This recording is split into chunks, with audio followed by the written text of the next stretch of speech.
see there. American made, Ritter.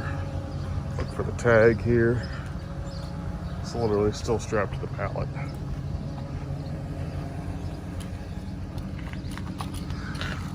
Ritter 875. It's a 1997 machine. It's big aluminum plates, adjustable for your squaring. Large air cylinder. Those aluminum plates are both attached to the same thing, a big cast iron, or cast aluminum rather, apparatus. This is your stop, right? Just a pin, simple. Pin holes.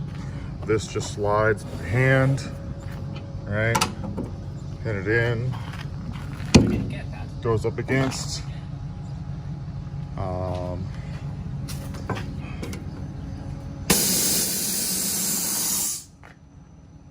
Closes.